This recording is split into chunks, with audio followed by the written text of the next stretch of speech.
Começa agora o Questões, a ciência e o conhecimento de nossa região mais perto de você. Continuamos hoje nossa viagem pelos caminhos da história e memória de Divinópolis, cidade do centro-oeste de Minas Gerais, que nesse 2012 completou seus 100 anos. No programa passado, iniciamos nossa jornada no Arraial do Divino Espírito Santo do Itapecerica, como era chamada Divinópolis no início do seu povoamento. A cidade também teve outros nomes: Paragens do Itapecerica, Passagens do Itapecerica. Nesse programa, chegaremos até o século XX, quando a vinda da ferrovia traria não somente os ares da modernidade, mas também a busca pelo desenvolvimento e a emancipação da Princesa do Oeste. Em 1989, o Brasil havia proclamado a República, proporcionando assim uma mudança no regime do país, a passagem do Império para a República Federativa do Brasil. A queda da monarquia na época com seu rei Dom Pedro II e a ascensão do republicanismo trouxe impactos também para o interior do país. Em 1890, foi festivamente inaugurada a estação do Arraial do Divino Espírito Santo do Itapecerica, com o nome de Estação Henrique Galvão, em homenagem ao engenheiro que deu início aos trabalhos para sua construção. A antiga estação ficava na Rua do Comércio, em que na época só havia mato, numa pequena casinha, com uma estação provisória.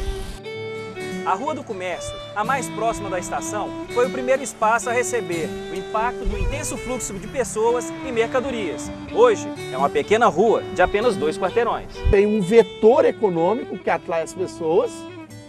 Esse vetor cria trabalhos complementares a esse vetor, setores econômicos complementares a esse setor. Os galpões da rede criaram a necessidade de mecânico, de um comércio, uma padaria, uma coisa, para atender os trabalhadores da rede. E aí você vai crescendo assim, um primeiro vetor que vai criando outros complementares e vai atraindo pessoas de fora. Divinópolis é uma cidade de imigrantes, né? Assim, formado por imigrantes, notadamente. Aí o pessoal vinha, gostava e ficava. Então veio gente dessa região toda aí, Carmo da Mata, Cabo do Cajuru, Cláudio, Itapecerica. Começou a chegar gente aí, todo lado. O próprio Itaúna. Começou a chegar. E daí foi fixando raízes aqui, não saiu mais daqui e ajudou a desenvolver. Você pode ver que a grande parte da população de Divinópolis é de fora. Só depois de certa época começou a nascer gente aqui. Mas a grande maioria são de forasteiros, que vieram em busca de dias melhores e trouxeram o desenvolvimento, trouxeram as melhorias. E se a gente for pensar num contexto mais geral, Minas Gerais está se transformando também nesse contexto, né? Então, assim, Divinópolis, essa transformação que vai impactar Divinópolis, ela faz parte de uma transformação que está ocorrendo em outras regiões também, né, do estado, também que estão passando por esse processo. E que eu diria, num certo aspecto, que faz parte do próprio processo de transformação que o Brasil também vai passar do final do XIX, início do século XX, né? E esses novos elementos, então, que vem para a cidade, esse novo dinamismo que a cidade ganha, e esse dinamismo até mesmo em termos de população, ele vai refletir, eu diria, na própria emancipação de Divinópolis, né, em 1912. Quer dizer, esses anos aí, esses 20 anos, né, se a gente pegar desde 1890, né, até 1912, esses 20 anos vão ser anos que vão transformar profundamente e significativamente a cidade nesses aspectos, culminando nessa emancipação política, né, do início do século. Isso é um reflexo da própria transformação aí econômica, lógico, é uma transformação econômica com a chegada da ferrovia, mas eu diria muito uma transformação social e cultural, porque esses novos elementos, junto com a população daqui, ela vai trazer um dinamismo novo que vai levar a cidade a essa emancipação. Chegando na virada do século, na noite de 31 de dezembro de 1899 para 1º de janeiro de 1900, foi celebrada uma missa na matriz, à meia-noite, à luz de velas e lampiões. Mesmo nesse ambiente de transformação social, cultural e econômica, a cidade continuaria em muito se assemelhando ao espaço rural, o que realmente mudaria apenas décadas depois. O conceito que nós temos de cidade hoje é muito diferente do que se tinha de cidade naquele tempo. Naquele tempo, mesmo quem vivia na cidade, criava porco no quintal, galinha, outros animais domésticos, tinha uma horta, tinha árvore frutífera. Isso não é na colônia, não, estou falando no século XX. Se você ler o Código de Posturas, por exemplo, no início do século, o primeiro Código de Posturas, lá da primeira metade do século XX, você vai ver questões que hoje não fazem sentido. Eu não pode andar com porco na rua, por exemplo. Hoje não tem nem necessidade, porque ninguém mais anda com porco na rua. Enfim, então isso mostra claramente a própria transformação da cidade no sentido amplo do conceito, né?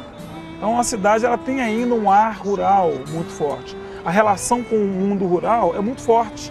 Muitas pessoas ainda tinham, por exemplo, mesmo tendo casa na cidade, ou até mesmo vivendo na cidade, tinham a sua relação de ganho, a relação de trabalho no campo.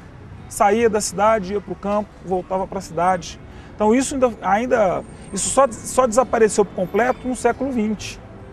Então lá no 18, no 19, mesmo no momento em que a cidade fica mais saliente, a população aumenta, aparece a primeira escola, né? Os serviços públicos vão aparecendo, isso sobretudo após a emancipação. Mesmo assim, essa relação com o rural não desaparece de imediato, tá? É um urbano que ainda dialoga muito com o rural. Então eu diria que, nesse sentido, o rompimento com esse universo rural se deu, aí sim, na segunda metade do século XX. Na transição do século, como a ponte do Rio Itapecerica, na Cachoeira Grande, já estava bastante estragada, em 1898, o governo do estado enviou recursos para a construção de uma nova ponte, ainda de madeira. Esta ponte, que conectava o centro até onde é hoje o bairro Niterói, foi utilizada até quase 1940, ou seja, durou 42 anos. No próximo bloco, acompanhe como a vila de Henrique Galvão foi se urbanizando e saiba como aconteceu a emancipação de Divinópolis. Há quase 50 anos, a FUNED-UENG forma profissionais que contribuem para o desenvolvimento de Divinópolis e região. É com muita satisfação que eu parabenizo a cidade na condição, inclusive, não só como pessoa, mas de presidente da FUNED, que é uma instituição parceira e que participou ou vem participando do desenvolvimento dessa cidade e da região. Neste centenário, a FUNED-UENG também se faz presente. A FUNED-UENG parabeniza Divinópolis pelo seu centenário. Eu discordo. Eu concordo. Eu duvido. Eu não sei. É mal. É bom. Feio. É bonito. É indiferente. Ser natureza. Ser social. Ser egoísta. Ser altruísta. Só o conhecimento encontra o equilíbrio. Nova oportunidade para você decidir. Vestibular para os cursos de enfermagem, engenharia da computação, pedagogia e serviço social. Provas dia 24 de junho. Acesse vestibular.funed.edu.br. Somos FUNED.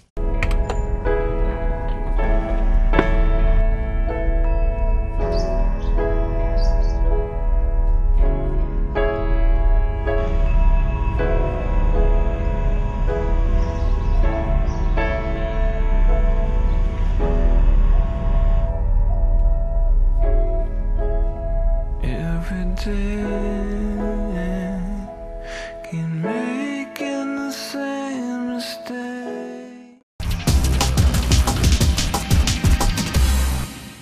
Em 16 de junho de 1908, o Decreto 7.033 do Governo do Estado de Minas Gerais autorizou os estudos para a construção da linha férrea que ligaria Belo Horizonte até a Estrada de Ferro de Goiás. Isso faria com que as cidades do Triângulo Mineiro, que estavam comercializando intensamente com São Paulo, se vinculassem também à capital de Minas Gerais, Belo Horizonte. No princípio, o ramal de Belo Horizonte rumo a Goiás não passaria por Divinópolis, causando o descontentamento geral da população, pois todo o movimento promovido aqui pela Estrada de Ferro poderia ser transferido para um outro local, com a criação desse novo entroncamento.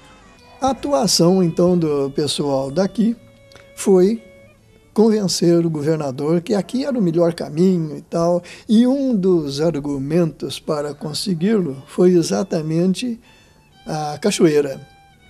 O argumento levado ao governador: a cachoeira poderá, no futuro, movimentar a estrada de ferro. E movimentou, sim. A estrada de ferro foi movimentada pelas elétricas entre Divinópolis e Belo Horizonte durante vários anos. Não muitos, mas vários anos. Só que depois das elétricas, logo surgiram as eletrodiesel. E, por conseguinte, a eletrodiesel tinha uma potência muito maior. Tem, né? Uma potência muito maior do que as elétricas. E superaram, porque a região, agora mais industrializada, exigia mais potencial ferroviário para transporte de cargas. Mais uma vez, a Cachoeira Grande se mostra atrativa. Se o trem do sertão, que acompanhava o interior de Minas, foi trazido a Divinópolis por meio do curso do rio Itapecerica, pois o trajeto da linha férrea acompanhava o leito dos rios, mais um resultado do acaso, o novo entroncamento da ferrovia, ramal de Belo Horizonte, não foi por acaso. Houve uma organização política das lideranças do Arraial, disputando um entroncamento com outras cidades, enviando representantes com abaixo-assinado ao governo federal. A consonância dos ideais de desenvolvimento e progresso criaria um ambiente propício, alguns anos depois, chegar-se à emancipação.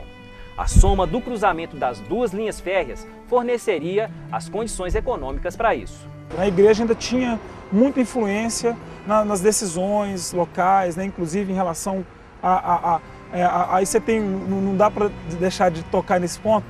No início do século XX, você tem ali um embate entre essa elite constituída, católica, e um livre pensador, que era o Pedro X Gontijo, que não tinha nada de extraordinário, ao contrário do que todo mundo pensa. Ele era uma pessoa do seu tempo, mas ele não era católico. Então, na verdade, o que incomodava o Pedro X Gontijo em relação ao restante da comunidade é o fato dele não ser católico. Mas, no mais, ele era um homem do seu tempo, desenvolvimentista, progressista. São conceitos-chave para se pensar a primeira metade do século XX. O povo do lugar, do Arraial, era frio nessa questão da emancipação, ninguém estava interessado, e inclusive o próprio patriarca também não estava demonstrando interesse. Mas na visita que os dois, o padre e o X Gontijo, fizeram ao patriarca, o dono da casa descobriu que tinha sido muito amigo do pai do padre Matias. E aí mudou a história, né? Já não era uma visita incômoda, né? Já era um amigo que estava na casa e acabou aderindo. E buscaram, em seguida, o apoio de outra pessoa mais importante, que era uma das mais cultas do lugar, que era o Antônio Olímpio de Moraes. Antônio Olímpio de Moraes falava várias línguas.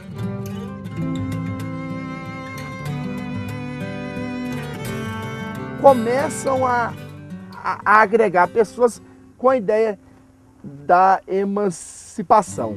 Já havia, antes da emancipação, um desejo por parte do Estado de ampliar o número de municípios no Estado. E aí, esse Francisco Machado Gontijo é que consegue, porque o cara era padrinho de todo mundo, ele consegue que a população abrace a ideia. Uma ação de um determinado grupo político da nossa sociedade que colou com o desejo do Estado. Em 15 de junho de 1911, foi enviada uma solicitação ao Congresso Mineiro e ao governador da época, Dr. Júlio Bueno Brandão, junto com o abaixo-assinado, pedindo a elevação do distrito para município. Como esperado pelas lideranças políticas, em 30 de agosto de 1911, a Lei Estadual número 556 cria o município com o nome Vila de Henrique Galvão. Era preciso que ele fosse organizado para poder, de fato, essa aprovação, né, ela ficasse consolidada. Essa legislação, ela também criou uma série de exigências para que, de fato, o município ficasse emancipado. E dentre essas exigências, seria preciso fazer algumas construções, instalar prédios públicos, né, construir prédios públicos, e era preciso também organizar a primeira Câmara. Então, foram tomadas as medidas para poder construir a sede da Câmara, as medidas também para construir a cadeia pública, né, o grupo escolar, e foram organizadas as eleições, né? A primeira eleição para a escolha da primeira Câmara da Vila, né? E essa eleição foram escolhidos 7 vereadores. E a instalação da Câmara, ela aconteceu no dia 1º de junho de 1912. Inclusive, inicialmente, a Câmara funcionou num prédio, num casarão que ficava localizado na esquina da rua, que hoje é chamada de Oswaldo Machado Gontijo, com a rua Itapecerica. Um casarão que existia ali é onde funcionou a primeira Câmara. Esse casarão pertencia ao senhor José Nogueira, um dos 7 vereadores. Para o novo município, o nome Henrique Galvão parecia não traduzir a tradição e os anseios de modernidade. Nas primeiras reuniões da Câmara, com a participação da população, foi aberta a indicação para que se escolhesse um outro nome para a vila. Foi feito um concurso. Então apareceram Palmeiras dos Índios, Alexandria. O fato é que estava havendo um impasse, sempre empatando, não havia um dos títulos sobressaindo sobre os outros. Até que o Antônio Olímpio sugeriu o nome que eu disse que era o mais culto, né? E por ser reconhecido como mais culto, ele mereceu o apoio. Então, para acabar com a discussão, pô, Divinópolis. E explicou, é um nome anfíbio, né? Um nome com 2 línguas diferentes, né? Português e grego. Agora, o português era o próprio latim, porque não tinha tradução para divino, né? Divino, era divino em latim, divino em português, mesma coisa. Agora, polis, cidade do divino. O nome Divinópolis, ele é muito significativo porque ele reúne, né, os elementos da tradição e do novo. Porque a população do lugar sempre teve esse culto ao Espírito Santo. No próximo bloco, veja como aconteceu a expansão urbana do município e os primeiros sinais do grande desenvolvimento que chegaria à cidade.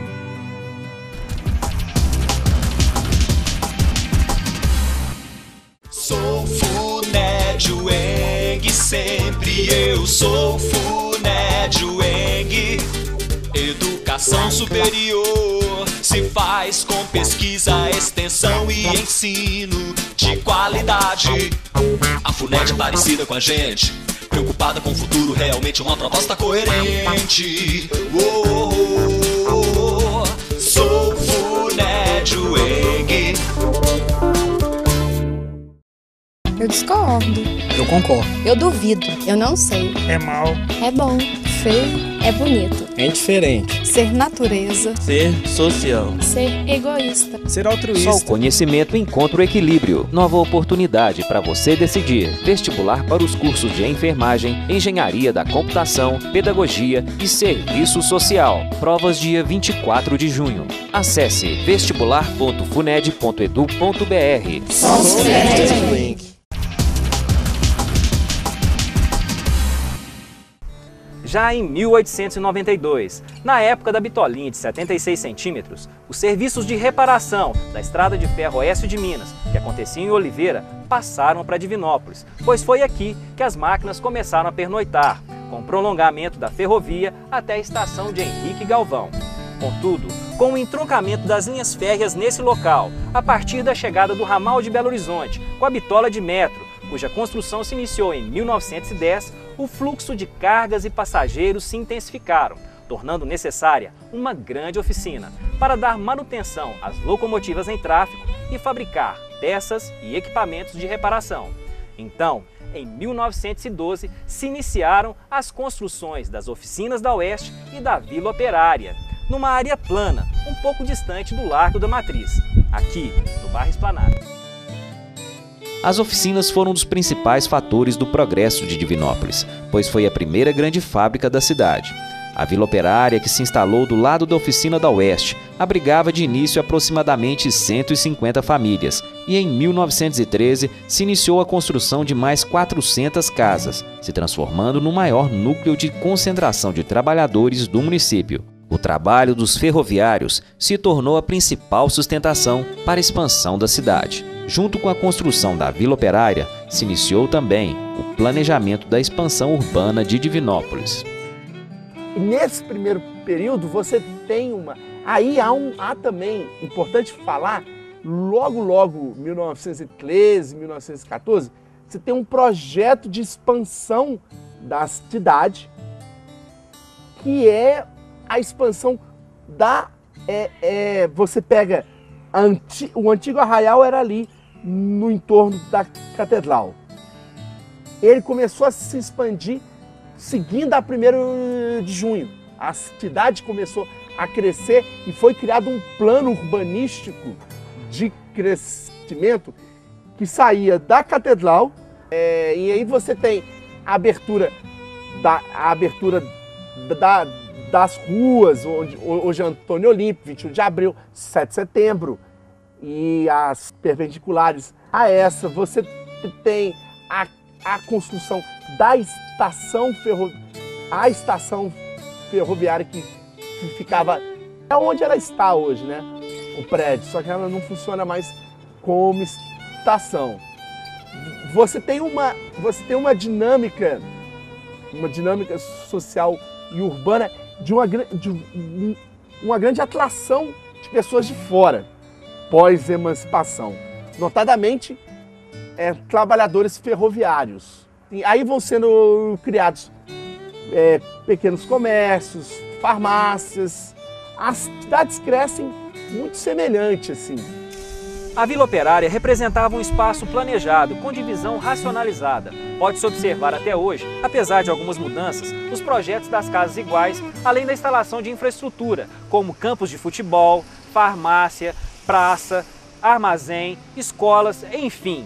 A vila significava uma organização no espaço que Divinópolis ainda não conhecia. Por isso, influenciou tanto no planejamento da parte nova da cidade. Não, a urbanização, nós devemos isso aí a um homem extraordinário chamado Antônio Olímpio de Moraes. O Antônio Olímpio de Moraes foi que planejou isso tudo que está aí, essas ruas largas. E foi junto, quem desenhou para ele foram os engenheiros da Estrada de Ferro. Você vê a mentalidade. Essa avenida 1º de junho ia ser 10 metros mais larga. Ela ia ter um canteiro no meio. Mas na época a Câmara dos Vereadores não quis aprovar o desenho da planta. Você, mas vai ficar muito difícil ficar capinando isso aí. Já pensou que maravilha que seria isso aí? Era o pensamento do Antônio Olímpio de Moraes. Ele não pensava para a época, não. Ele pensava 100 anos depois. Ele estava pensando em Divinópolis para a nossa época agora. Então esse traçado urbano, ele foi feito na região entre a antiga ocupação e o local das atividades ferroviárias, né, principalmente aqui, né, onde existia a Vila Operária. Então esse local intermediário foi onde o Antônio Olímpio, o coronel Antônio Olímpio, ele decidiu pela construção daqueles prédios que eram exigências para a consolidação da emancipação. Em 1º de junho de 1914, foi festivamente inaugurado o prédio da Câmara Municipal, que agregava também a função de cadeia pública. Em 23 de novembro de 1915, foi iniciada a construção da Santa Casa de Misericórdia, obra impulsionada por Padre Matias Lobato, primeiro espaço para o tratamento de saúde do município. A Santa Casa foi construída, segundo os memorialistas, na área onde ficava a primeira capela do Divino Espírito Santo e São Francisco de Paula. Em 15 de junho de 1929, foi inaugurada a antiga Escola Normal Mário Casasanta, que funcionou primeiramente no prédio da Câmara Municipal. Depois, foi transferida para o Casarão, no Largo da Matriz. Chegados os anos 30, a Revolução atingiu todo o território nacional. Em Divinópolis também houve movimentação, mas com curta duração. Rapidamente, a cidade retomou o seu clima de desenvolvimento. Um exemplo disso é a usina do Gravatá. Em 16 de junho de 1931, por um decreto do governador Dr. Olegário Maciel, foi criada na cidade a usina de álcool motor, que tinha a finalidade de produzir álcool combustível extraído da mandioca. Em 1934, foi instalada na cidade a primeira bomba de álcool abastecendo veículos da época. A usina de álcool motor demonstra o projeto arrojado que a cidade estava traçando no desenvolvimento crescente. Em 1939, a ponte de madeira que existia aqui estava bastante danificada e foi substituída por essa, de concreto armado. Também porque havia a pretensão de construir uma estrada de rodagem que ligaria a cidade de Pará de Minas até Oliveira, passando por aqui. Divinópolis, então, passou a ser mais do que o cruzamento das linhas da estrada de ferro. Mas eu entendo que é um ponto, que é uma outra questão, um pouco mais adiante, que foi de fato decisiva para que Divinópolis explodisse economicamente, que foi a margem a cidade também estar à margem da MG 050. Então você tinha um entroncamento ferroviário e rodoviário. A estrada de ferro foi tão importante que o jornalista que esteve por aqui há alguns anos, aliás faleceu aqui, José Arimateia Mourão, faleceu como divinopolitano, né? Por adoção. Ele escreveu um conto que eu aproveitei, com licença dele, eu aproveitei para título de uma antologia, não está aí porque não era da academia, não, uma antologia ferroviária. O título é Divinópolis, filha de uma encruzilhada. E essa encruzilhada, ele, o Arimateia, nunca discuti isso com ele, mas ele pode ter pensado na encruzilhada ferroviária, né? Da bitolinha com a bitola de metro. Mas pode ter pensado também no cruzamento do rio com a estrada.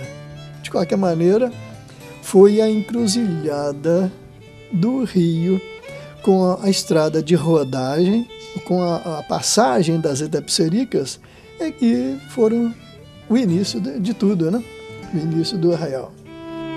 No próximo programa, conheça mais como se deu a explosão de desenvolvimento e a industrialização na Cidade do Divino.